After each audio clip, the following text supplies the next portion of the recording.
안녕하세요. 중개실무 PT 정진숙입니다. 오늘은요, 공인중개사가 실무에서 정말로 무섭고도 중요한 이야기를 하나 해보겠습니다.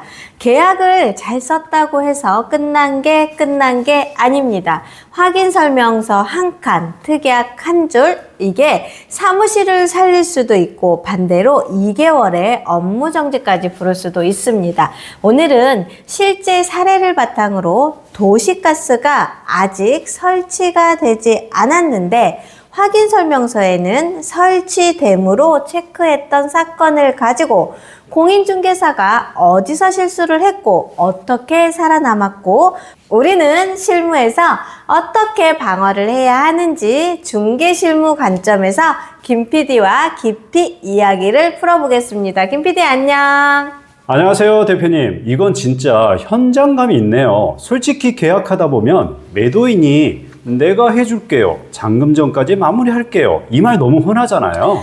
맞아. 그런데 실무에서는 바로 그 말이 정말로 제일 위험해. 왜냐하면 말은 쉬운데 서류는 책임이 남거든. 그럼 오늘 사례 처음부터 쉽게 설명해 주세요. 좋아.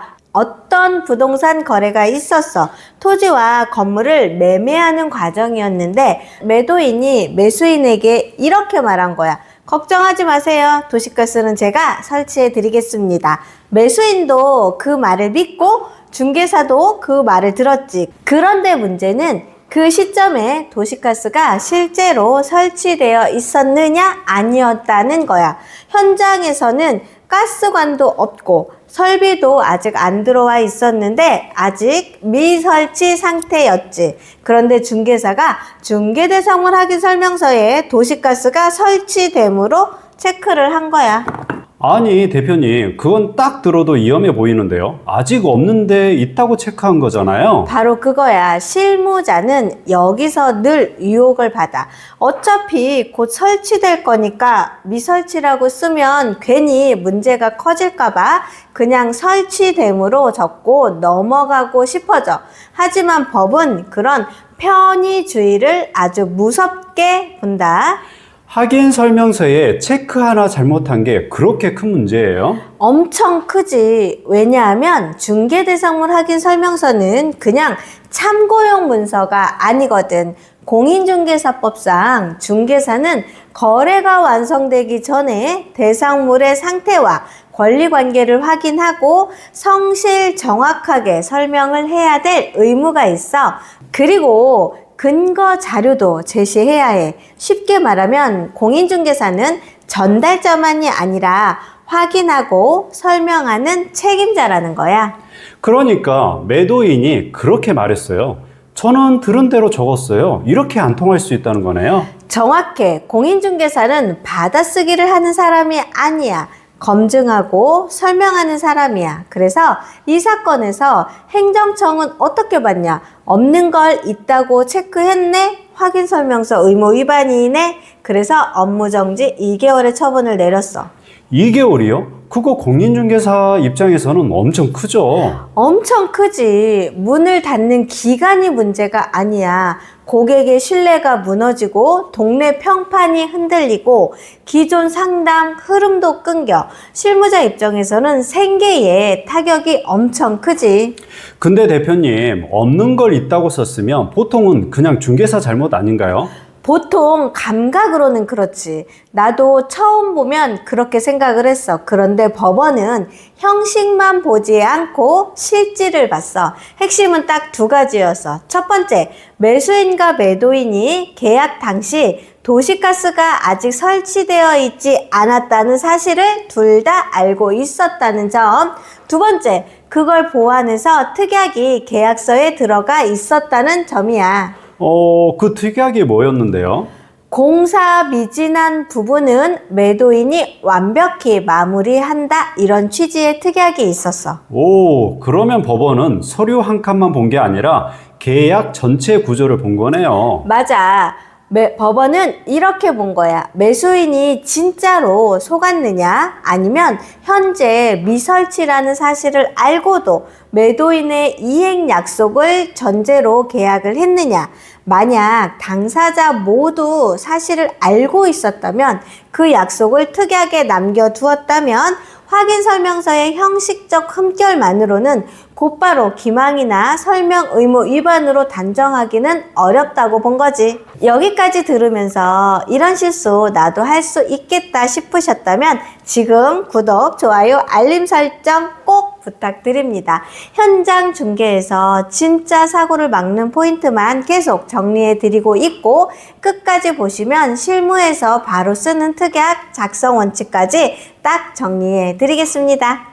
그럼 대표님, 결론은 특약만 잘 쓰면 되는 거네요? 아니야. 여기서 그렇게 받아들이면 정말로 위험해. 법원이 없는 걸 있다고 체크를 해도 괜찮다 이런 말을 한 적은 없어. 오히려 이 사건은 특약이 있었고 당사자 모두가 현실을 알고 있었다는 아주 제한적인 사정 때문에 행정처분이 취소된 거야. 그러면 특약이 없었으면요? 그랬으면 위험했지. 매수인이 나는 도시가스가 없는 줄 몰랐다, 문서만 믿었다 이렇게 주장하면 중개사는 방어가 굉장히 어려워졌을 거야.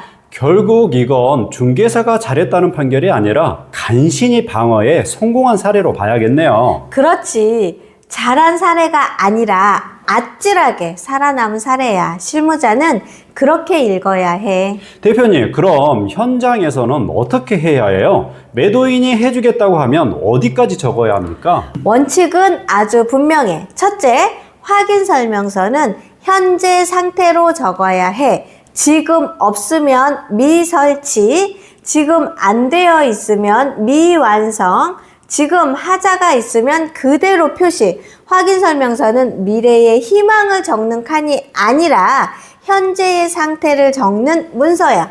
둘째, 미래의 약속은 반드시 계약서 특약으로 빼서 적어야 해. 셋째, 그 특약은 누가 봐도 오해가 없도록 구체적으로 적어야 해. 구체적이라는 게 어느 정도를 얘기하는 거죠? 이 사건에서 실무적으로 뽑아낼 수 있는 건 특약 작성 3원칙이야. 첫 번째, 대상 물건의 특정. 무엇이 미진한지를 정확히 써야 해. 그냥 공사 마무리함 이렇게 쓰면 안 돼. 예를 들어 도시가스 배관 연결 및 사용 가능 상태까지 설치, 이런 식으로 대상을 보여야 해. 두 번째는 책임 주체의 특정.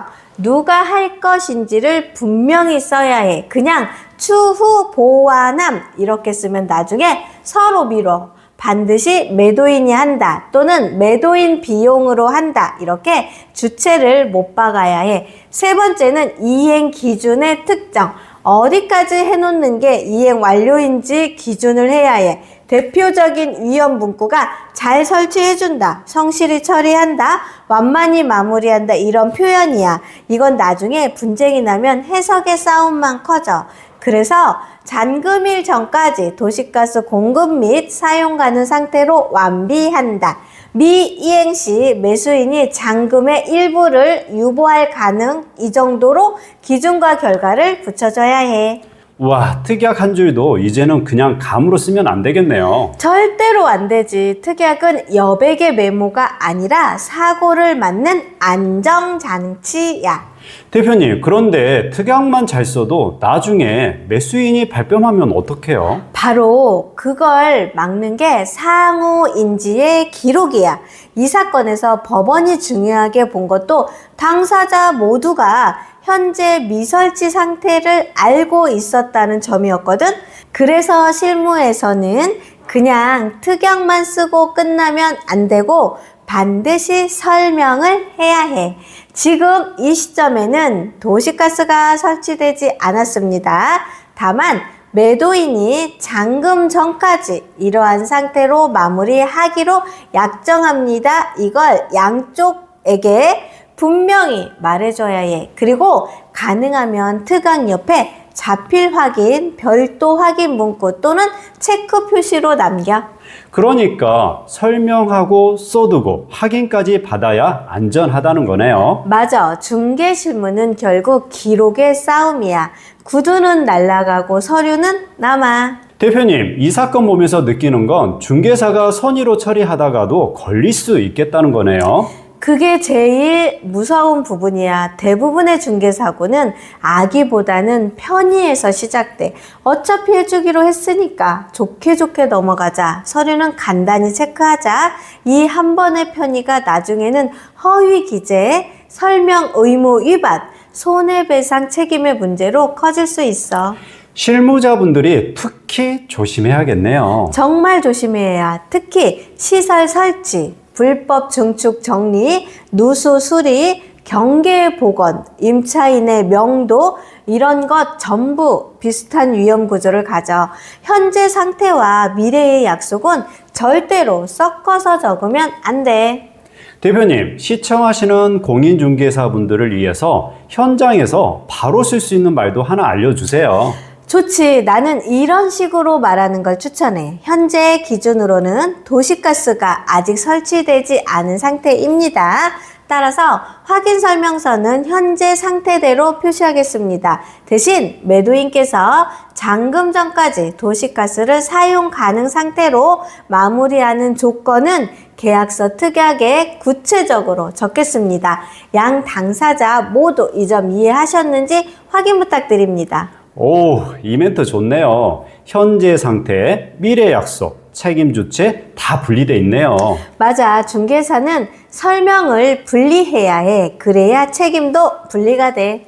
오늘 사례의 핵심은 짧고 강하게 정리해 볼게요. 없는 걸 있다고 체크하는 순간 중개사는 매우 위험해집니다. 하지만 당사자 모두가 현실을 알고 있었고 그 약속의 특약이 명확히 남아 있었다면 예외적으로 방어의 여지가 생길 수도 있다.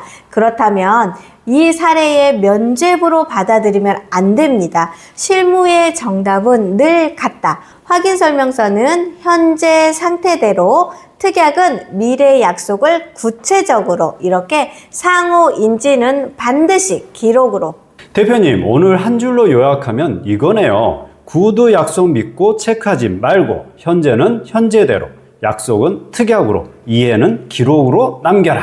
맞아, 바로 그거야. 공인중개사는 계약서를 쓰는 사람이 아니라 분쟁을 예방하는 사람이어야 해. 서류 한 칸이 작아 보여도 그 한 칸이 사무실의 운명을 바꿀 수 있어. 오늘 영상 보시는 공인중개사분들, 초보중개사분들, 그리고 부동산 거래를 앞둔 매수 매도분들까지 계약 전에는 꼭 기억해 주세요. 현재 상태를 흐리게 적는 순간 책임도 흐려지는 게 아니라 오히려 더 크게 돌아옵니다. 제 채널을 시청하시는 여러분께 가장 빠르고 정확한 중개 실무를 전달해 드린 데 목적이 있습니다. 오늘 도시가스 설치 여부에 따른 중개 실무 사례를 제가 가지고서 이야기를 김 PD와 나누어 보았습니다. 김 PD 고생했어. 안녕하세요. 중개실무 PT의 정진숙입니다. 오늘은요, 공인중개사분들이면 꼭 알아야 할 이야기를 해보겠습니다. 요즘 AI 정말 많이 쓰시죠? 블로그 글도 쓰고 있고요. 매물 사진도 보정해주고 또 매물 홍보 문구도 만들어주고 그 다음에 빈집에 가구까지 넣어주고요. 카카오톡 문구도 만들어주고 진짜 정말 편해졌습니다. 그런데 중요한 건 이거입니다. 공인중개사가 AI를 단순히 홍보 도구로만 쓰면 절반도 못 쓰는 겁니다. 진짜 중요한 AI 활용은 계약 사고를 줄이고 권리관계를 검토하고 고객에게 안전한 판단 기준이 되는 데 있습니다. 오늘 AI 활용 방안에 대해서 김 PD와 같이 이야기를 나누어 보겠습니다. 김 PD 안녕.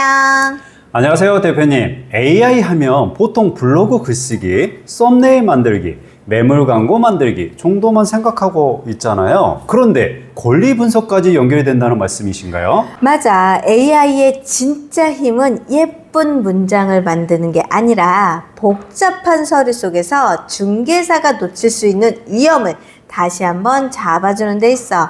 부동산은 거래를 한번 해서 사고가 나면 금액이 너무 커.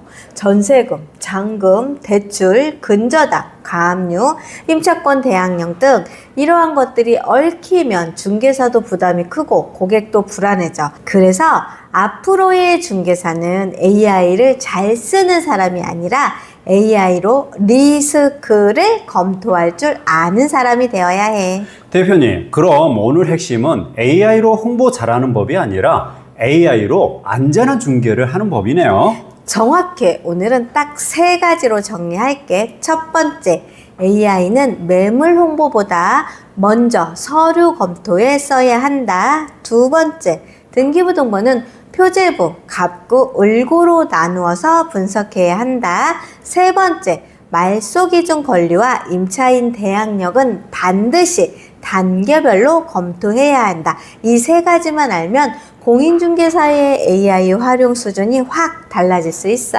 대표님, 그럼 첫 번째부터 가볼까요? AI를 매물 홍보보다 먼저 서류 검토에 써야 한다는 건 어떤 의미인가요? 대부분의 공인중개사분들이 AI를 처음 쓸 때 이렇게 시작해. 이 매물 블로그 글로 써줘. 이 아파트 광고 문구 만들어줘. 고객에게 보낼 문자 만들어줘. 물론 좋아. 시간도 줄고 문장도 깔끔해져. 그런데 이건 겉으로 보이는 활용이야. 정말 중요한 건 계약 전에 확인해야 할 서류를 AI와 함께 한 번 더 검토하는 거야. 등기부등본, 건축물 대장, 토지 대장, 임대차 계약 관련 자료, 이러한 서류를 보면서 소유자는 일치한지, 면적은 다른 건 없는지, 근저당은 있는지, 가압류는 있는지, 임차인의 대항력은 잘 갖추고 있는지, 이걸 구조적으로 검토해야 해. 그럼 AI가 중개사를 대신하는 게 아니라 중개사의 두 번째 눈이 되는 거네요. 맞아. AI는 판단의 최종 책임자가 아니야. 하지만 중개사가 놓칠 수 있는 부분을 다시 확인하게 해주는 보조 검토자야. 특히 하루에 여러 건의 매물을 보고 계약 일정이 겹치고 고객 응대까지 하다 보면 사람이 너무 피곤해서 놓칠 수 있어. 그때 AI에게 이 서류를 표로 정리해줘. 소유자와 면적이 서로 일치하는지 비교해줘. 권리관계를 시간순으로 정리해줘. 이렇게 시키면 중개사가 훨씬 차분하게 검토할 수 있어. 여기서 구독자분들께 잠깐 안내해 드릴게요. 이런 실무형 중개 노하우가 필요하신 공인중개사분들은 구독과 좋아요, 알림 설정 부탁드릴게요. 대표님이 실제 현장에서 쓰는 체크리스트 방식으로 계속 정리해 드리겠습니다. 좋아. 두 번째로 넘어가자. 등기부등본은 그냥 보면 안 돼. 반드시 표제부, 갑구, 을구로 나누어서 봐야 해. 대표님, 표제부, 갑구, 을구, 초보 중개사분들은 헷갈릴 수 있잖아요. 쉽게 한번 설명해 주세요.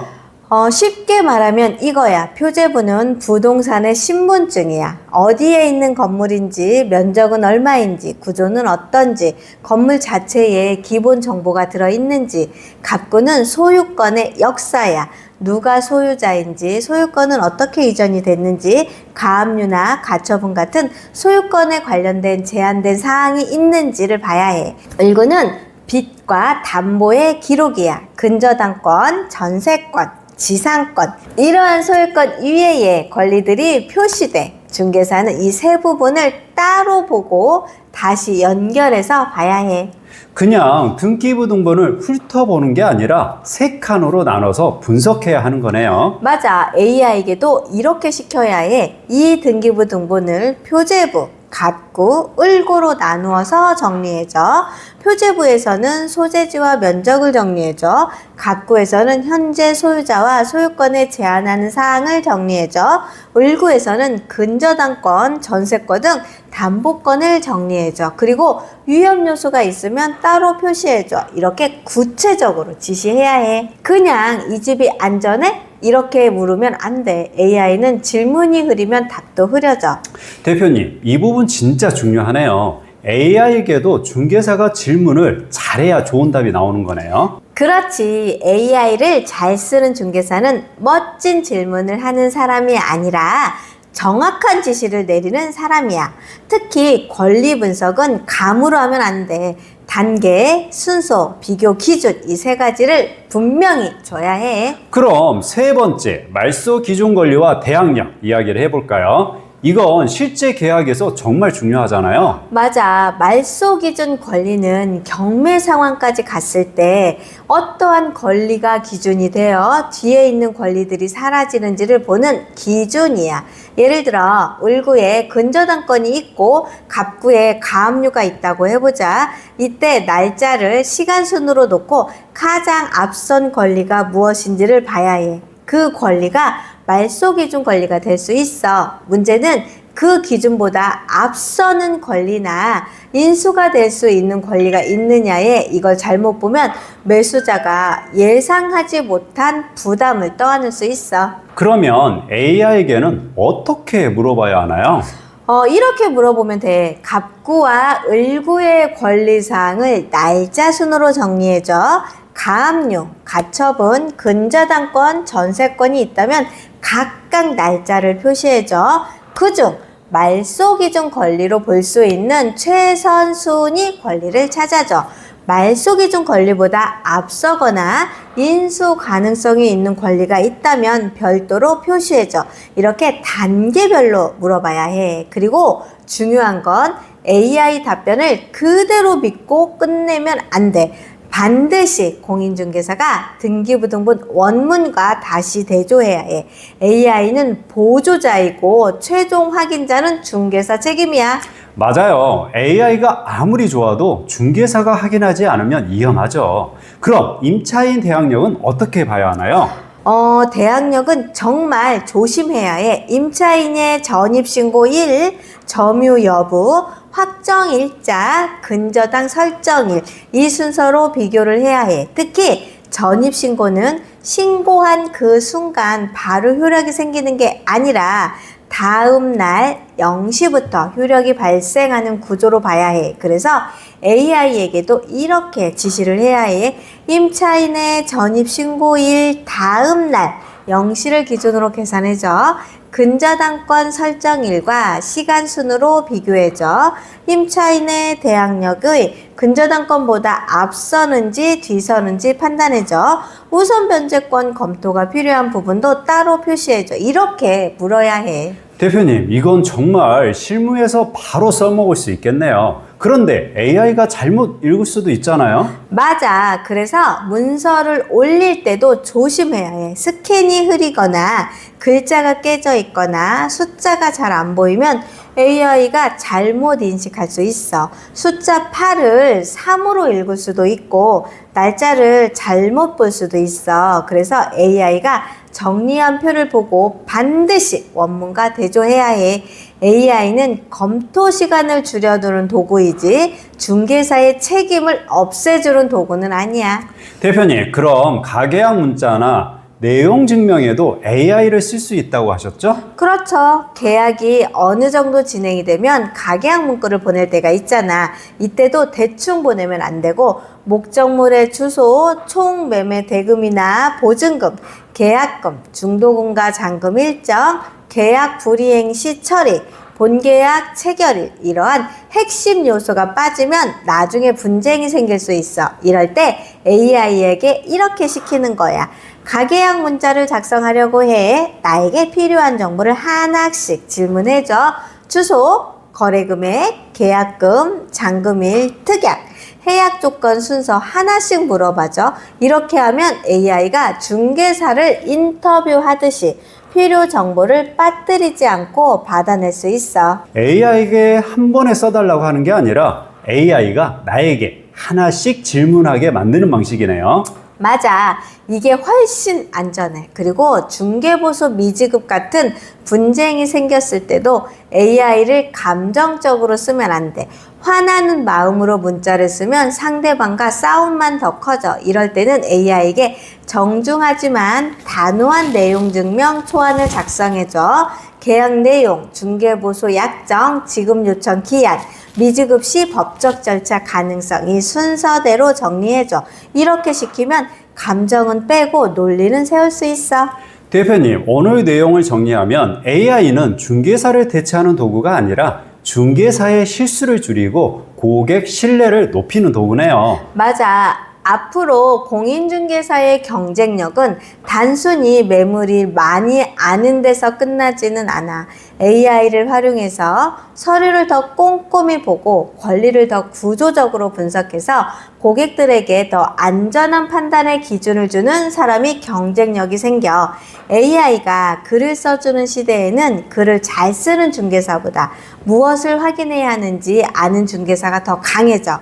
AI가 사진을 꾸며주는 시대에는 사진을 예쁘게 만드는 중개사보다 계약 위험을 설명할 수 있는 중개사가 더 신뢰받아. 결국 핵심은 이거네요. 공인중개사 AI 그냥 쓰지 마세요. 홍보만 하지 말고 권리 분석에 쓰세요.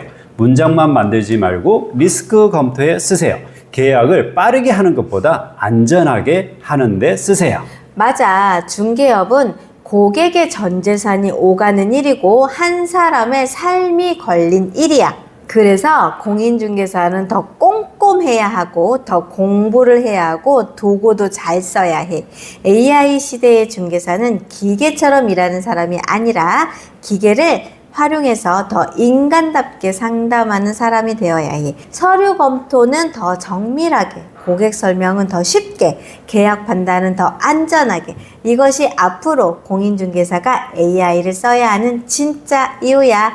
오늘부터 AI를 그냥 홍보 도구로만 쓰지 말고 계약을 지켜주는 실무 도구로 써보세요. 공인중개사의 진짜 실력은 고객이 불안할 때 안전한 기준을 제시해주는 데서 나옵니다. 오늘도 김 PD와 같이 이야기 나누어 보았습니다. 김 PD 고생했어. 안녕하세요. 중개실무 PT 정진숙입니다. 부동산 중개업에서는요, 많은 공인중개사들이 매일 하는 행동이 있습니다. 매물 받기, 광고 올리기, 손님 응대하기, 브리핑하기, 계약서 쓰기. 그런데 일을 그냥 하면 일은 많이 하는데 계약은 적습니다. 같은 행동도 어떻게 하느냐에 따라 단순 노동이 될 수도 있고요. 계약을 만드는 전문 행위가 될 수 있습니다.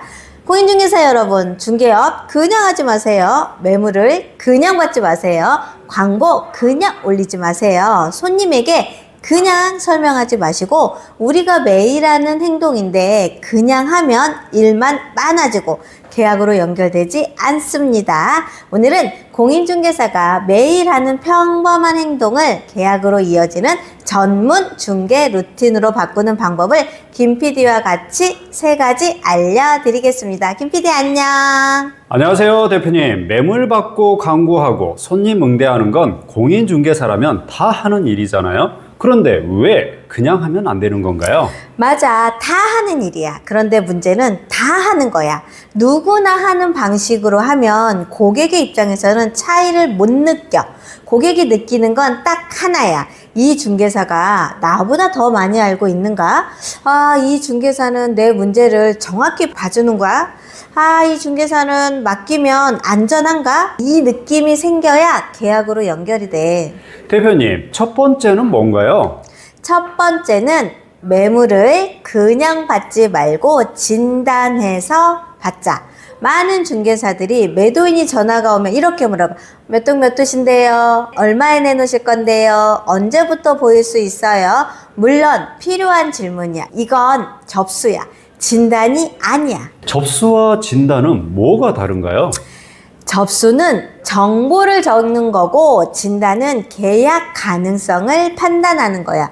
예를 들어 아파트 매물을 받는다면 가격만 보면 안 되고 현재 같은 단지에 있는 경쟁 매물, 최근 실거래, 매도인의 급한 정도, 잔금 가능 시기, 전세 승계 여부, 수리 상태, 향, 층, 동선, 매수자가 좋아할 포인트, 이걸 한 번에 봐야 해. 그럼 매물을 받는 순간부터 이 물건이 팔릴 물건인지 어떻게 팔아야 하는지 판단해야 되는 거네요.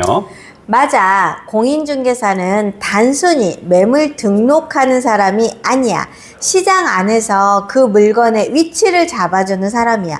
매도인은 대부분 이렇게 생각을 해. 내 집이 제일 좋아요. 가격도 이 정도는 받아야 해요. 그때 중개사가 그냥 네 알겠습니다 하고 광고만 올리면 그 매물은 오래 묵을 가능성이 커.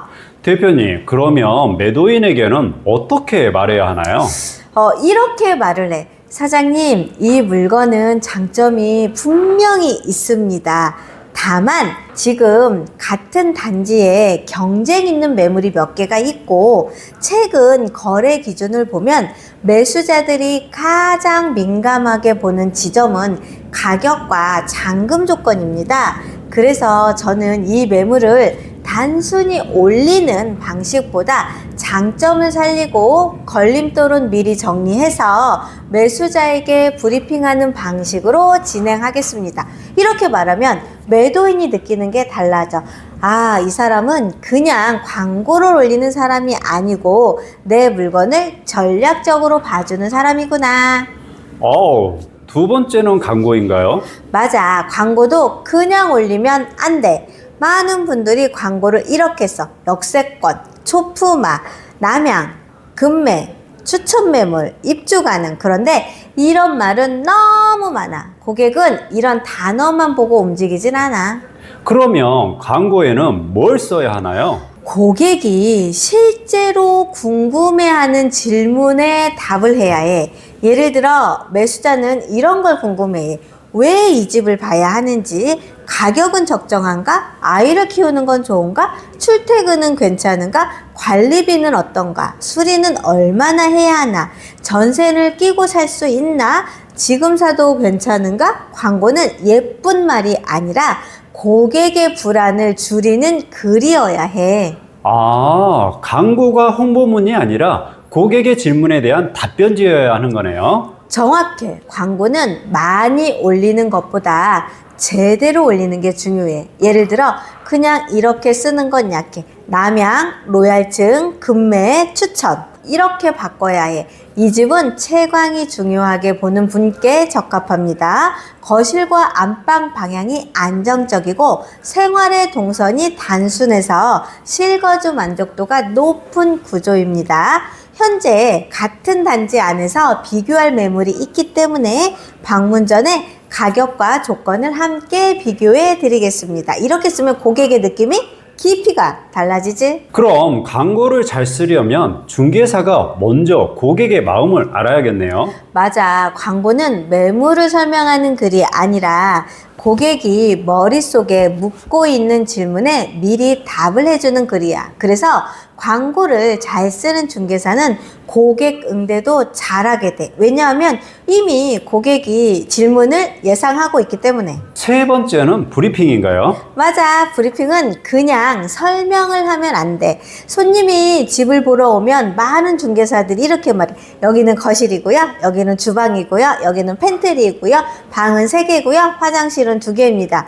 그런데 이건 고객이 봐도 다 아는 정보야.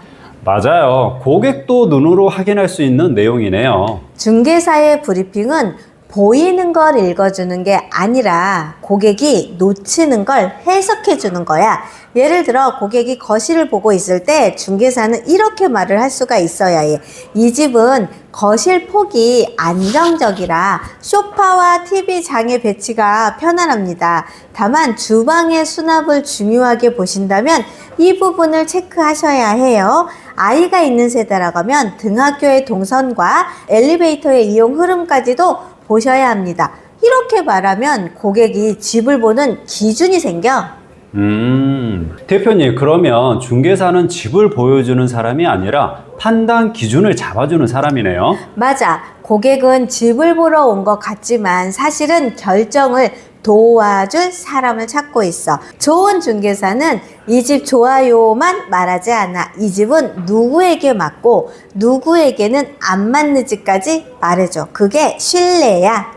그럼 단점도 말해야 하나요? 당연히 말을 해야 해. 단점을 숨기면 계약 전에는 좋아 보일 수도 있어. 하지만 계약 후에 문제가 돼. 단점을 정확하게 말하고 그 단점이 감당 가능한 단점인지 대신 어떤 장점이 있는지를 설명해야 해. 예를 들어 이렇게 말할 수 있지. 이 집은 수리 비용은 조금 드셔야 합니다. 하지만 같은 가격대에서 면적과 동 위치를 같이 보면 실거주 목적의 고객에게는 검토 가치가 있습니다.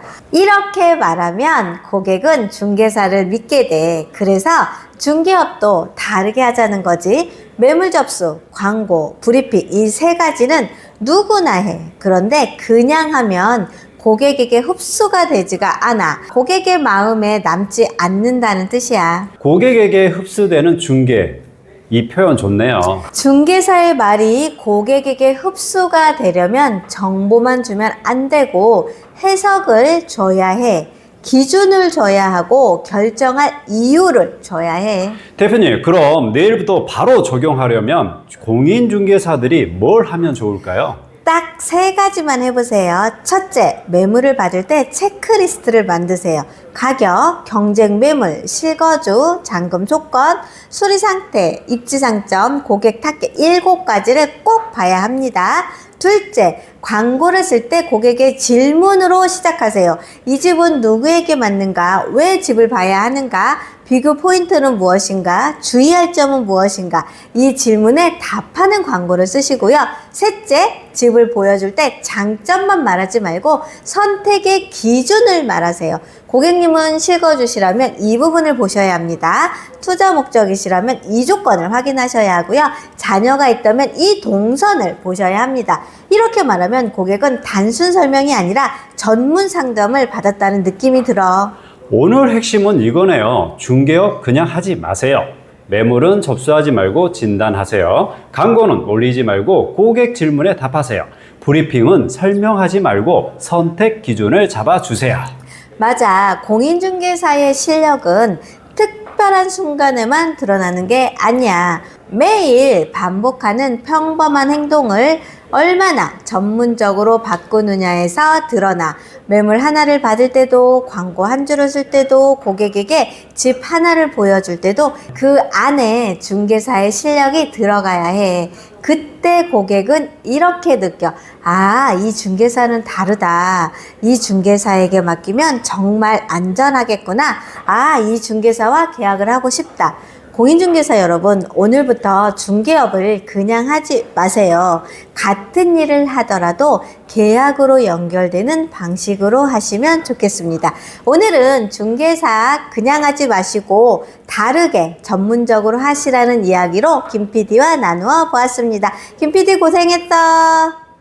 안녕하십니까. 지난주에 이어 부동산의 중개신이라 불리는 진짜 23년 동안 이 바닥을 꽉 잡고 계신 대표님 모시고 고객 마음을 훔치는 치트키 이야기 한번 계속 나눠보겠습니다. 대표님, 안녕하세요.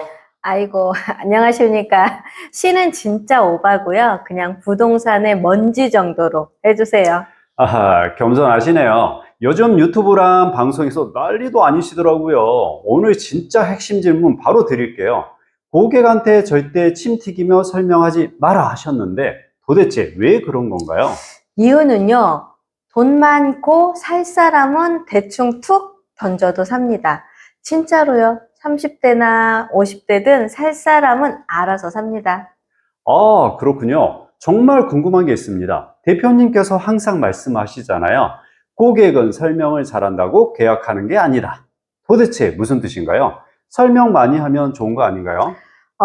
초보 공인중개사분들이 가장 많이 착각하는 게 바로 그겁니다. 손님이 오면 평수 설명하고, 학군 설명하고, 대출 설명하고, 시세 설명하고, 혼자 30분을 이야기합니다. 그런데 계약은 안 됩니다. 왜 그럴까요? 그러네요.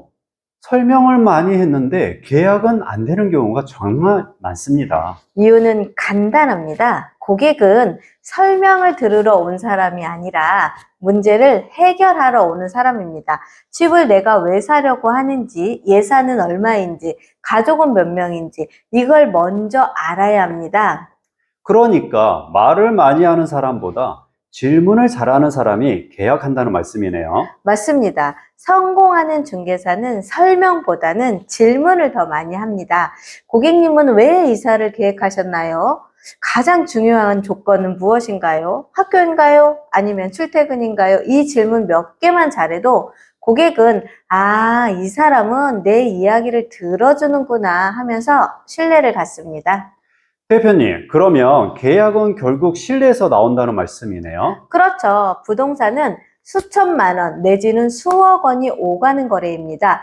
고객은 매물을 사는 것이 아니라 중개사를 믿고 계약을 하는 겁니다. 그런데 초보 중개사들은 매물 확보가 가장 중요하다고 생각하잖아요. 매물도 굉장히 중요합니다. 하지만 같은 매물을 가지고도 계약을 하는 중개사가 있고 못하는 중개사가 있습니다. 차이는 상담입니다. 고객의 마음을 읽는 사람은 계약률이 높습니다. 대표님께서 23년 동안 느낀 성공한 중개사의 공통점 하나만 꼽는다면요? 딱 하나입니다. 고객을 계약 대상으로 보지 않습니다. 평생 고객으로 봅니다. 계약이 끝난 뒤에도 등기 확인해드리고 세금도 알려드리고 필요하면 좋은 업체도 소개해드리고 그러면 소개가 생기고 재계약이 생기고 결국 돈이 따라옵니다. 결국 돈을 쫓으면 계약이 안 되고 고객을 쫓으면 계약이 된다는 말씀이군요. 정확합니다. 중개업은 매물을 파는 직업이 아니라 사람을 연결하는 직업입니다. 그 본질을 이해하면 계약은 자연스럽게 따라옵니다. 오늘 정말 중요한 이야기였습니다. 설명을 많이 하는 중개사가 아니라 고객 이야기를 많이 듣는 중개사가 성공한다. 오늘도 정말 많이 배웠습니다. 정 대표님. 감사합니다. 감사합니다. 앞으로도 중개 현장에서 바로 사용할 수 있는 실전 노하우를 계속 알려드리겠습니다. 구독과 좋아요, 알림 설정 부탁드리겠습니다. 김 PD 수고했어. 공인중개사 자격증만으로는 부족합니다. 초보 공인중개사가 현장에서 살아남을 수 있는 진짜 찐 노하우를 김 PD와 같이 나누어 보겠습니다. 김 PD 안녕. 안녕하세요, 대표님. 공인중개사 자격증만 따면 바로 계약도 하고 중개업도 잘할 수 있는 거 아닌가요? 그게 가장 위험한 착각이야. 자격증은 시작일 뿐이야. 현장에서는 자격증보다는 손님을 응대하는 능력, 매물을 확인하는 능력, 계약을 안전하게 끌어내는 능력이 훨씬 중요해. 그러면 시험 공부와 실제 중개업은 완전히 다른 건가요? 맞아. 시험은 정답이 정해져 있지만 현장은 정답이 계속 바뀌어. 손님 마음도 바뀌고 매도자 조건도 바뀌고 대출 상황도 바뀌고 시장 분위기도 계속 바뀌어요. 그래서 오늘은 초보 공인중개사가 왜 이 채널을 봐야 하는지 그리고 왜 중개실무 강의를 들어야 하는지 현장 기준으로 이야기해 볼게. 대표님, 요즘 중개업이 정말 그렇게 어렵나요? 정말 냉정하게 봐야 해. 예전처럼 사무실을 열고 매물 몇 개 올리고 손님을 기다리는 방식으로는 오래 버티기가 어려워. 요즘 고객은 이미 인터넷으로 실거래가도 보고 오고 네이버 매물도 보고 오고 주변 시세도 다 보고 와. 그러면 고객이 중개사에게 원하는 건 단순한 매물 정보가 아니겠네요. 정확해. 고객은 이렇게 물어봐. 이 가격이 맞나요? 지금 계약해도 되나요? 전세 보증금은 안전한가요? 대출은 가능할까요? 이 상가는 이 업종이 가능한가요? 이 토지는 정말 쓸 수 있는 땅인가요? 이 질문에 답을 할 수 있어야 진짜 공인중개사야. 그럼 대표님 강의는 이론보다는 현장 질문에 답하는 강의네요. 맞아. 내 강의는 책에서 있는 내용을 읽어주는 강의가 아니라 현장에서 손님들이 물어보는 것, 계약을 할 때 막히는 것, 잔금일에 실수하는 것, 클레임이 생기는 것, 이러한 진짜 중개 실무를 알려주는 강의야. 대표님, 중개사는 시장 상황에 따라 일하는 방식도 달라져야 하나요? 당연하지. 상승장에서는 매도자가 우위야. 그때는 좋은 매물을 확보하는 게 중요하고, 하지만 하락장이나 침체장에서는 매수자가 우위야. 그때는 무조건 좋은 물건입니다가 아니라 고객이 판단할 수 있게 브리핑을 해야 해. 브리핑이라는 게 어떤 식으로 해야 하는 건가요? 예를 들어 이 집이 좋아요가 아니라 최근 실거래가는 얼마인지, 현재 경쟁 매물은 얼마인지, 왜 이 가격에 조정 가능한지, 잔금 조건은 어떤지, 전세를 끼고 있는지, 수리 상태는 어떤지 이걸 설명해야 해. 그러니까 감으로 말하는 게 아니라 데이터와 현장 상황으로 설명해야 하는 거네요. 맞아. 요즘 고객은 그냥 싸요라고 말을 하면 움직이지 않아. 왜 싼지, 왜 지금 봐야 하는지, 어떠한 리스크가 있는지까지 설명을 해야 해. 그래서 중개사는 시장에 맞게 태세를 바꿀 줄 알아야 해. 대표님, 초보 중개사들이 가장 많이 실수하는 부분은 뭘까요? 손님이 준비되지 않았는데 가격 협상부터 하려고 하는 거야. 가격을 깎아주면 계약이 빨리 되는 거 아닌가요? 아니야. 매수자는 계약금도 준비가 안 됐고, 가족하고 상의도 안 끝났고, 대출 가능 여부도 확인 안 했는데, 중개사가 매도자에게 가격 좀 깎아주세요 라고 하면 매도는 기분이 상해. 그리고 그 거래가 깨질 수도 있어. 그럼 협상 전에 무엇부터 확인해야 하나요? 먼저 손님을 출발시켜야 해. 매수자는 계약금 준비가 되었는지, 대출은 가능한지, 가족 의사결정은 끝났는지, 잔금 이름 맞출 수 있는지 확인해야 하고, 매도자는 가격 조정 의사가 있는지, 잔금일 조율이 가능한지, 임차인 문제는 없는지 확인을 해야 하고, 이제 준비가 됐다. 그러면 진짜 가격 협상으로 들어갈 수가 있어. 그럼 협상은 말싸움이 아니라 준비된 사람끼리 조건을 맞추는 과정이네요. 정확해. 그래서 내 강의에서는 무조건 깎는 법을 알려주는 게 아니라 계약이 깨지지 않게 조율하는 법을 알려줘. 대표님, 손님이 집을 보고 나서 생각해보고 연락드릴게요 라고 하면 어떻게 해야 하나요? 그 순간이 바로 골든 타임이야.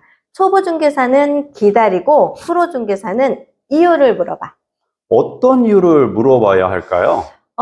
가격이 부담스러웠는지, 층이 마음에 안 드는지, 잔금일이 안 맞는지, 대출이 걱정되는지, 배우자의 의견이 필요한지, 수리 상태가 걸리는지 이걸 정확히 알아야 해.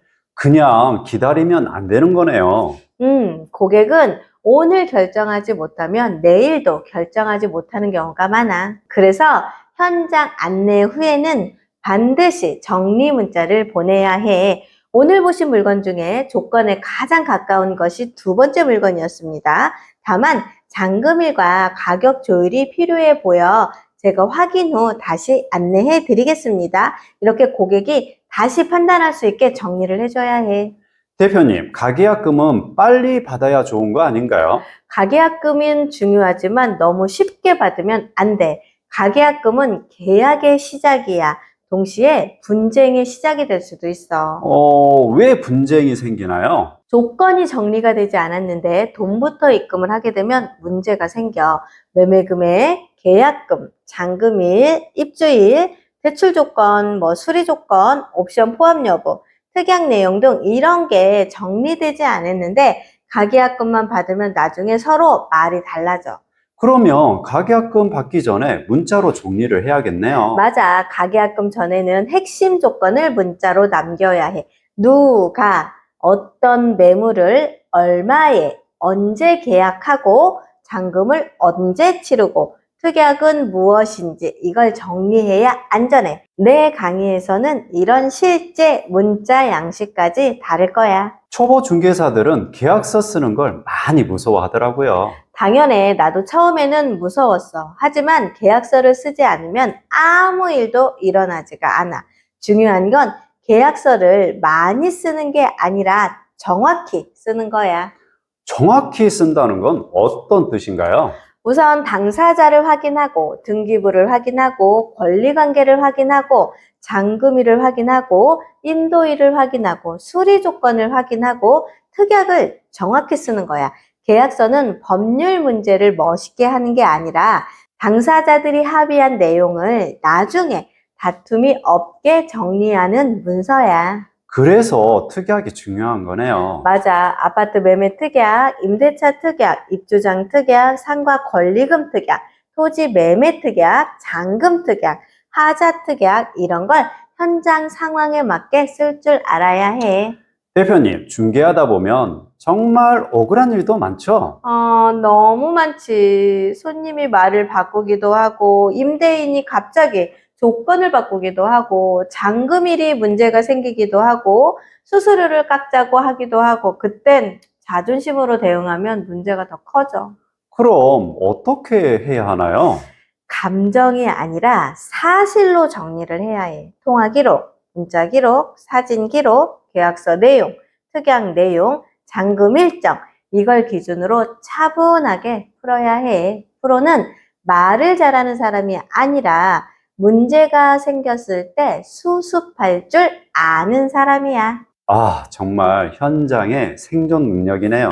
맞아. 그래서 중개실무 강의는 계약을 잘하는 법만 배우는 게 아니라 클레임에 대응하고 하자 분쟁, 보증금 반환, 잔금 정산, 고객 관리, 공동중개 예절까지 배워야 해. 대표님, 그럼 초보 중개사나 경력 중개사들이 왜 이 채널을 봐야 할까요?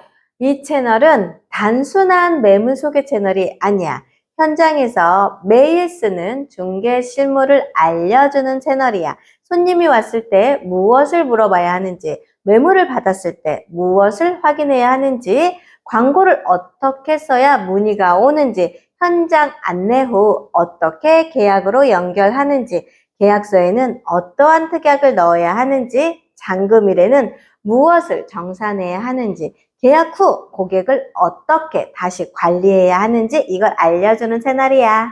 초보 중개사에게는 정말 필요한 내용이네요. 초보 중개사는 1년 경력을 10년처럼 단단하게 만들 수 있고, 경력자는 내 경험을 체계화해서 더 높은 계약률과 더 강한 브랜드를 만들 수 있어. 대표님 강의는 현장형 생존 강의라고 보면 되겠네요. 맞아. 자격증은 시작이고 진짜 실력은 현장에서 만들어져. 하지만 혼자 부딪히고 배우면 너무 오래 걸리고 중개사도 위험이 커져. 그래서 내가 겪은 실전 노하우를 강의로 정리한 거야. 오늘 내용을 정리하면 성공하는 중개사에게 가장 필요한 건 자격증만이 아니라 시장에 맞게 바뀌는 유연성, 고객을 출발시키는 타이밍, 두려워하지 않는 실행력, 문제를 수습하는 멘탈이네요. 맞아. 중개업은 쉽지 않아. 하지만 제대로 배우고 제대로 준비하고 제대로 실행한다면 충분히 살아남을 수 있어. 그리고 더 나아가 상위 1% 공인중개사로 성장할 수 있어. 공인중개사 자격증만으로는 부족하다고 느끼는 분들, 현장에서 바로 쓰는 중개 실무를 배우고 싶은 분들은 정 대표님 채널을 꼭 구독하셔야겠네요. 부동산 중개 실무 이제는 감으로 하지 마세요. 매물을 확보하고 광고, 상담, 계약, 특약, 잔금, 고객 관리까지 현장에서 매일 쓰는 실전 방식으로 저 정진숙이 하나하나씩 알려드리겠습니다. 구독과 좋아요 눌러주시고요. 중개 실무 강의도 함께 들어보세요. 김 PD와 오늘도 중개 실무에 대한 이야기들을 나누어 보았습니다. 김 PD 안녕. 요즘 공인중개사 자격증 따는 거 정말 쉽지 않습니다. 저도 한 2년 정도에 거쳐서 공부를 해서 어렵게 합격하고 개업을 했는데요. 오늘 몇 달 만에, 몇 년 만에 공부를 해서 진짜 어렵게 개업하신 분 단 한 번의 실수로 업무 정지나 손해배상 문제까지 생길 수 있다면 어떨까요? 현장에서 이런 말씀들 진짜 많이 하십니다. 대표님, 저는 성실하게 중개했는데 왜 문제가 되는 거죠?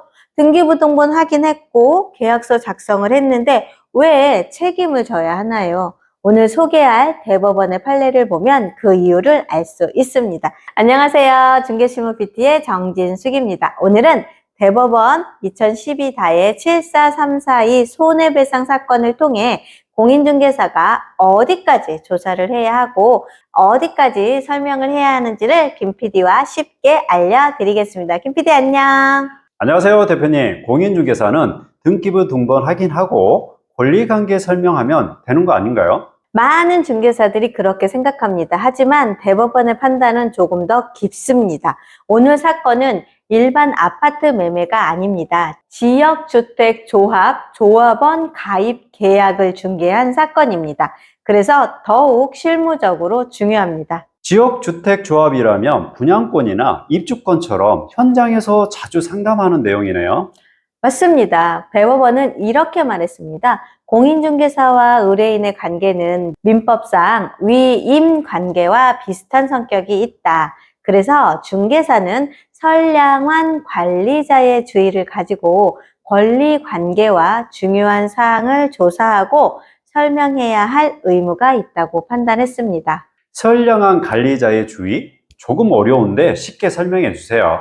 쉽습니다. 내 가족이 계약을 한다고 생각을 하고 확인하는 수준? 바로 그 정도의 주의 의무입니다. 대충 확인하면 안 됩니다. 손님이 알아서 판단하세요. 저는 소개만 했습니다. 이런 말로 책임을 회피하기는 어렵습니다. 이번 사건에는 조합원들은 중개사의 소개를 받아 지역주택조합 가입 계약을 체결했습니다. 그런데 그 이후 사업부지가 재정비 촉진 구역으로 지정되면서 사업 진행에 큰 문제가 발생했습니다. 결국 조합원들은 왜 이런 위험을 미리 설명하지 않았느냐라며 손해배상을 청구했습니다. 그럼 사업이 실패하면 무조건 중개사가 책임지는 건가요? 바로 그 부분이 오늘 판례의 핵심입니다.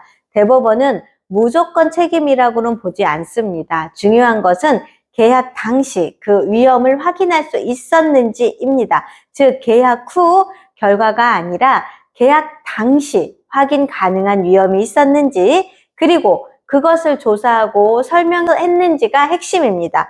그럼 실무에서는 어떻게 해야 할까요? 첫째, 등기부등본만 확인하고 끝내면 안 됩니다. 토지이용계획 확인원인과 도시계획, 정비구역 지정 여부를 꼭 확인해야 합니다. 둘째, 지역주택조합이라면 조합 설립인과 토지 확보율을 사업 진행 상황, 추가 분담금 가능성까지 설명을 해야 합니다. 셋째, 확인되지 않은 내용은 절대 확정적으로 말하면 안 됩니다. 곧 승인이 됩니다.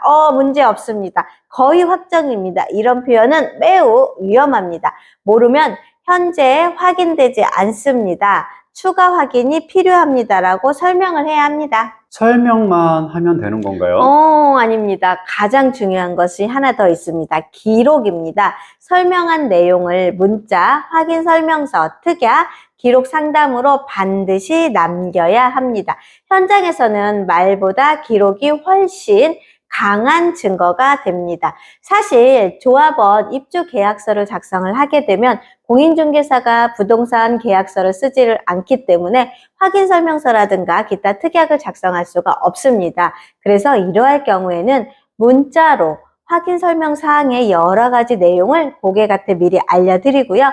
그렇게 확인 설명을 알려드린 내용을 그대로 잘 보관을 하셔야 어쨌든 법에서 좋은 영향력과 좋은 판결을 받을 수 있을 것 같습니다. 오늘 판례를 한 문장으로 정리하면 이렇습니다. 공인중개사는 단순히 매물을 소개하는 사람이 아니라 확인 가능한 위험을 조사하고 설명해야 하는 전문가입니다. 하지만 모든 미래 결과까지 책임을 지는 것은 아닙니다. 책임의 기준은 계약 당시 확인 가능한 위험을 조사하고 설명했는가, 바로 여기에 있습니다. 저는 현장에서 항상 이렇게 이야기를 합니다. 중개사는 말로 일하는 사람이 아니라 자료로 일하는 사람입니다. 자료를 확인하고 문서를 남기고 고객이 충분히 이해할 수 있도록 설명하는 것, 이것이 사고를 예방하는 가장 확실한 방법입니다.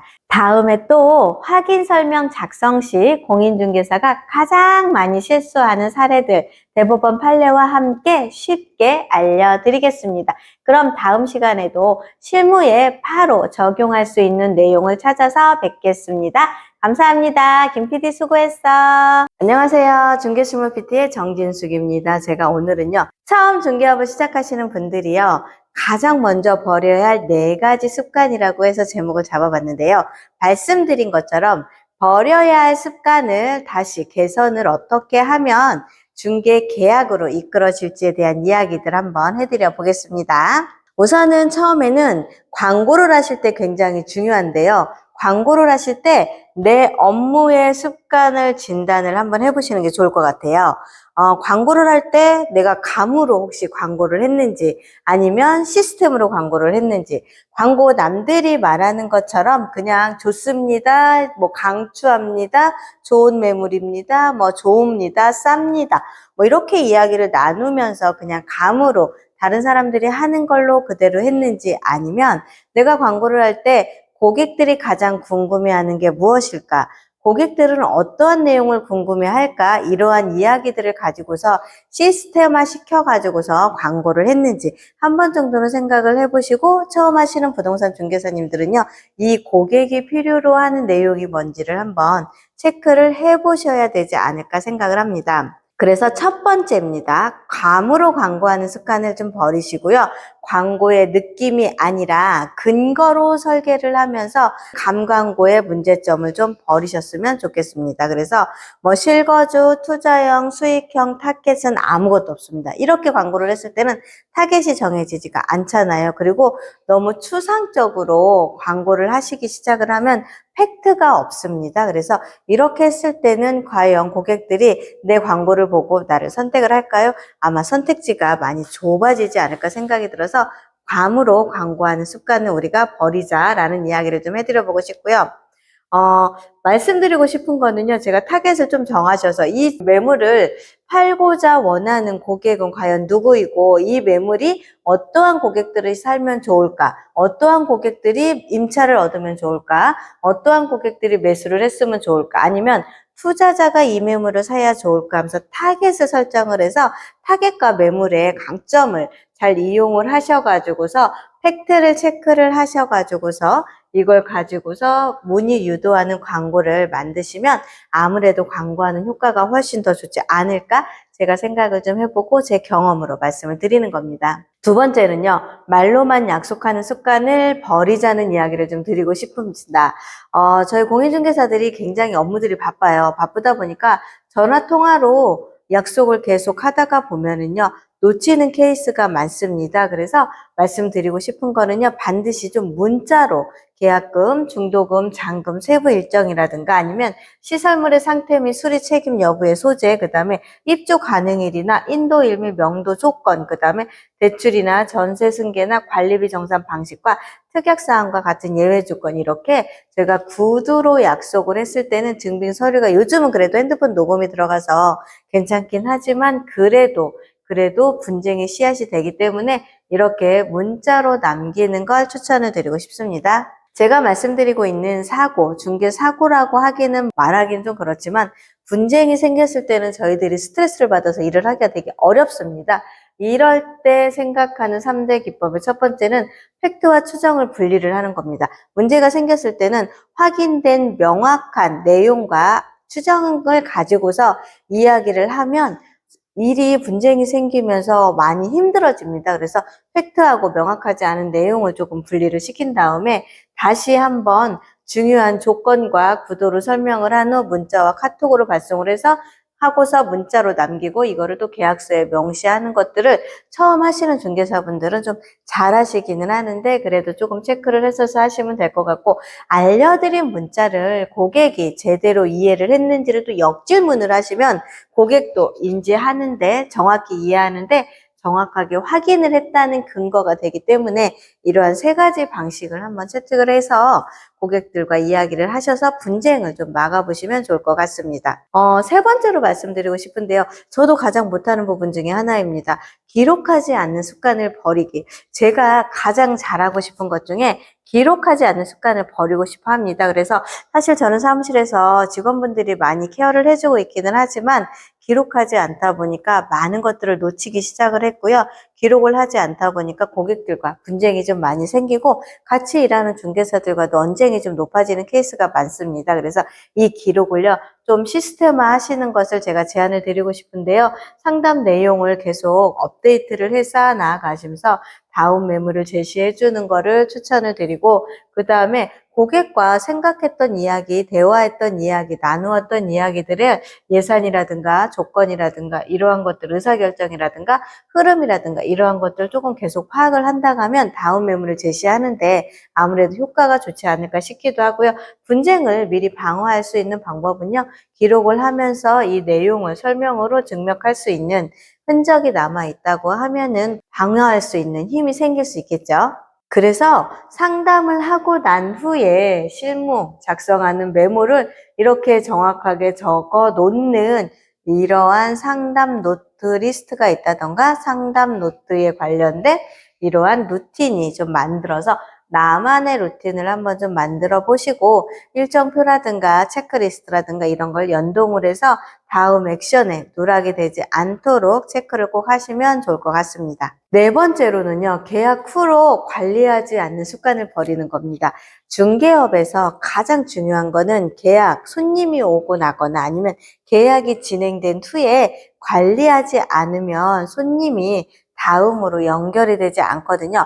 계약서 저도 가끔 놓쳐서 손님과 분쟁이 생긴 적이 있었는데 계약을 하고 난 후 일정과 준비 서류가 많이 필요하잖아요. 이러한 서류들을 꼬박꼬박 잘 체크하고 중간중간 점검도 해드리고 잔금 기간이 길은 케이스가 있을 경우는 저희 같은 경우는 근저당이 또 혹시 추가로 설정이 됐거나 권리 변동이 일으켜졌을까봐 그게 걱정돼서 저희 같은 경우는 뭐 일주일에 한 번씩 등기부등본을 계속 출력을 해서 매수 고객들한테 제시를 해준다든가 이렇게 관리를 하는 습관을 좀 가지시면 좋을 것 같고요. 잔금 전에는 당연히 송금할 수 있는 한도를 올리라고 하고 인도라든가 일정들을 그대로 체크를 하고 매도할 때는 관리비나 열세 아니면 임대인들한테 이런 것들을 항상 점검을 하셔야 됩니다. 그리고 마지막으로 잔금 후에도 감사 연락하시고 전입 관련된 것들 추가적으로 안내를 해주셔야 됩니다. 그래서 계약 후부터 잔금일까지 필요하고 복잡한 일정들 순서를 하나하나 정리를 해드리고요. 그 다음에 중간에 바뀌는 사항들을 꼭 안내를 해드리겠다는 이러한 습관들을 좀 가지시면서 고객들과 계속 소통하는 걸 추천드립니다. 제가 생각하고 있는 중개사의 완벽한 업무 루틴 설계도를 보시면요. 첫 번째는 근거 없는 마케팅을 하시지 말라라는 이야기 말씀드렸죠. 이 매물은 어떠한 고객들한테 딱 맞는 매물인지를 체크를 하셔서 마케팅을 하시고 홍보를 하실 때 활용을 하시면 되고, 두 번째는 많은 이야기들을 내용을 그대로 문자라든가 카카오톡으로 증빙 자료로 남기면서 문서와 텍스트화하는 것을 추천을 드리고, 세 번째로는요. 제가 기억력이 상당히 예전엔 좋았었어요. 근데 나이를 먹다 보니까 자꾸 까먹더라고요. 그거를 제가 자만했던 것 같습니다. 이러한 부분들을요, 꼭 버리고 메모로서 고객 관리를 할 수 있고 고객 데이터를 누적하는 거 추천을 드리고, 마지막으로는요, 계약 이후에도 당연히 사후 관리를 잘 해줌으로 인해서 일정과 체크를 잘 진행을 해서 분쟁을 해결할 수 있는 방법을 만들면 좋을 것 같습니다. 그래서 이 네 가지 습관을 가지고서 계속 반복된 루틴으로 현장에서 일이 일어날 때는요, 계약으로 끌려오는 힘이 생기고 계약한 이후에도 고객들은 나를 다시 찾는 상황이 만들어지지 않을까 생각을 좀 해봤습니다. 오늘은 중개실무 PT에서 제가 초보 중개사들이 놓치는 부분, 아니면 저희 오래된 중개사들도 많이 놓치는 부분들, 그 다음에 오래된 습관으로 내가 못했던 부분들에 대한 이야기들을 좀 안내를 해드렸는데요. 조금 차별화된 광고를 좀 올리고, 그 다음에 차별화된 서비스를 뭔가를 개발을 해서 차별화되게 고객들을 관리하고 고객들에게 좋은 인상을 남긴다고 하면 어떠한 공인중개사가 상위 1%가 되는지, 그 다음에 그렇게 남긴 공인중개사들은 고객들이 감동을 받았기 때문에 절대로 저희들을 배신을 하지 않거든요. 이러한 스토리들을 제가 하나하나 중개실무 파티나 강의에서 안내를 해드리니까요. 제 채널 구독, 좋아요, 알림 설정 해놓으시고 다양한 사례들, 부동산에서 필요한 이야기들 남겨드릴 겁니다. 이러한 것들을 잘 참고하셔서 보시고, 제가 조만간에 강의를 오픈할 수도 있을 것 같아요. 그랬을 때 그때 들어오셔서 많이들 강의를 들어보시고서 제가 현장에서 있었던 23년 동안의 노하우, 그 다음에 현장에서 있었던 실질적인 분쟁 사례들, 이러한 것들을 하나하나 좀 풀어드릴 테니까 제 말씀 듣고 제 강의 들으시고서 이 결과를 그대로 현장에서 일하실 때 활용할 수 있는 부분으로 안내를 해드리겠습니다. 오늘은 중개실무 PT에서 제가 초보 공인중개사뿐만 아니라 많은 중개사들이 버려야 될 이야기들, 네 가지에 대한 이야기들을 간단하게 설명을 해드렸습니다. 감사합니다. 즐겁고 편안한 시간 되십시오. 중개실무 PT의 정진숙이었습니다. 안녕하세요. 중개실무 PT의 정진숙입니다. 오늘은 불황을 이기는 공인중개사에 대한 이야기를 가지고 김 PD와 나누어 보겠습니다. 김 PD 안녕. 안녕하세요, 대표님. 요즘 공인중개사분들이 정말 힘들다고 하십니다. 손님이 없다, 문의가 없다, 계약이 안 된다, 광고비만 나간다. 그런데 오늘의 질문은 이겁니다. 정말 시장이 어려워서만 계약이 안 될까요? 아니면 공인중개사의 역할 자체가 바뀌고 있는데 우리가 예전 방식에 머물러 있는 건 아닐까요? 오늘은 불황기에 살아남는 공인중개사의 생존 역량을 중개실무 관점에서 정리해 보겠습니다. 대표님, 예전에는 좋은 매물만 확보하면 계약이 됐잖아요. 그런데 요즘은 왜 그렇게 안 되는 걸까요? 핵심은 이거입니다. 정보 독점 시대는 끝났기 때문입니다. 예전에는 손님이 중개사무소에 와야 매물 정보를 알 수 있었습니다. 그런데 지금은 다릅니다. 실거래가도 보고, 호가도 보고, 등기부등본도 보고, 지도도 보고, 유튜브도 보고 옵니다. 고객은 이미 많은 정보를 가지고 옵니다. 그래서 단순히 이 아파트가 몇 평입니다. 가격이 얼마입니다. 수리되어 있습니다. 이 정도의 설명만으로는 고객이 중개 보수를 낼 이유를 느끼기 어렵습니다. 이젠 중개사는 정보를 전달하는 사람이 아니라 고객의 결정을 도와주는 사람이 되어야 합니다. 그럼 앞으로 공인중개사는 어떤 방향으로 바뀌어야 하나요? 단순 중개인의 시장이 아니라 프로젝트 매니저가 되어야 합니다. 과거의 중개사는 매물을 소개하는 역할이 컸습니다. 하지만 앞으로의 공인중개사는 투자와 운영을 설계하는 사람, 고객의 상황과 니즈를 읽는 사람, 디지털 마케팅을 주도하는 사람, 행정과 세금, 프롬테크까지 연결하는 사람이 되어야 합니다. 한마디로 매물을 소개하는 사람이 아니라 결과를 만들어주는 사람이 되어야 합니다. 예를 들어 전원주택지 하나를 중개한다고 해보겠습니다. 그냥 땅 좋습니다. 집 예쁩니다. 가격 괜찮습니다. 이렇게 말하면 부족합니다. 고객은 묻습니다. 이 집을 사면 어떻게 운영할 수 있나요? 리모델링은 얼마나 들어가나요? 단기 임대는 가능한가요? 수익 구조는 만들 수 있나요? 나중에 팔 때는 문제가 없나요? 이 질문에 답할 수 있어야 불황기에도 선택받는 중개사가 됩니다. 대표님, 그럼 첫 번째 생존 무기는 뭘까요? 첫 번째는 기획력입니다.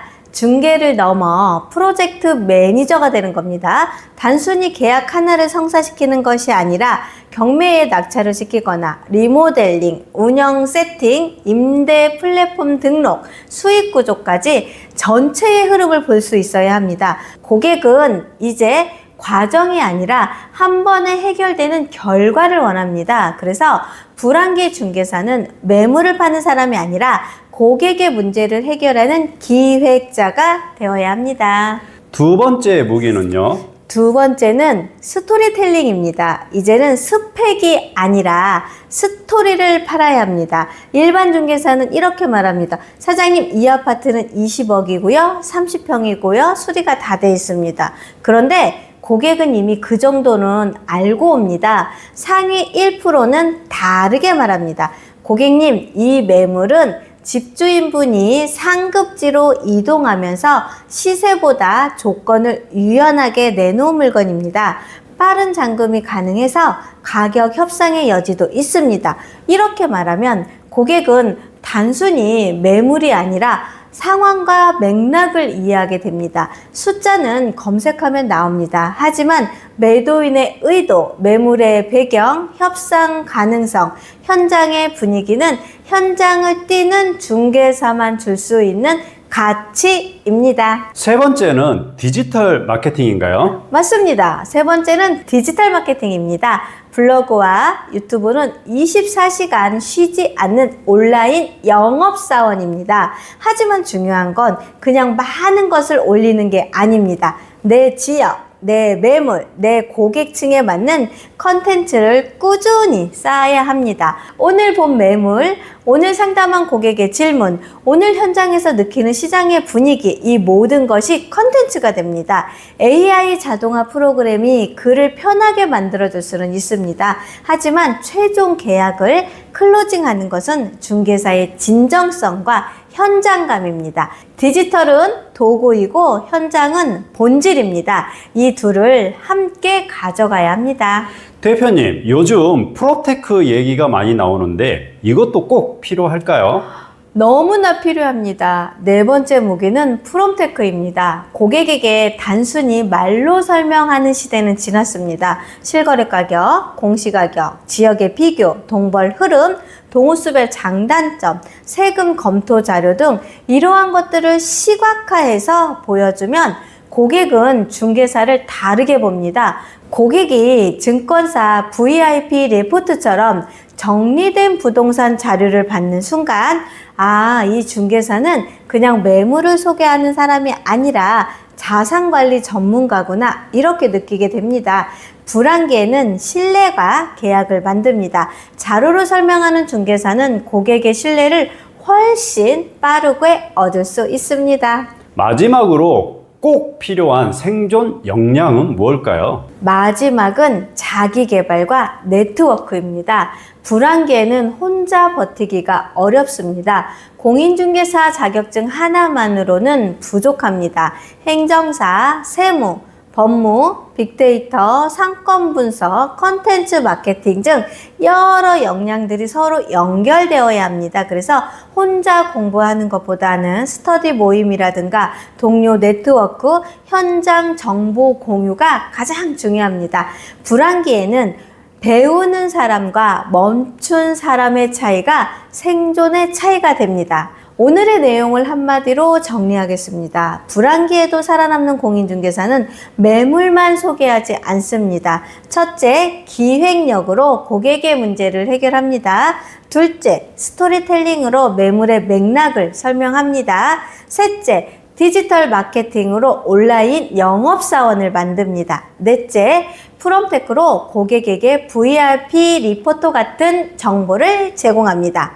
다섯 번째, 끊임없이 자기개발과 네트워크로 전문성을 확장합니다. 시장의 파도는 우리가 통제할 수 없습니다. 하지만 내가 어떠한 중개사가 될지는 우리가 선택할 수 있습니다.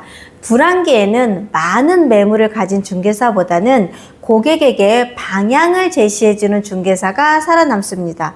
공인중개사는 단순히 집을 보여주는 사람이 아닙니다.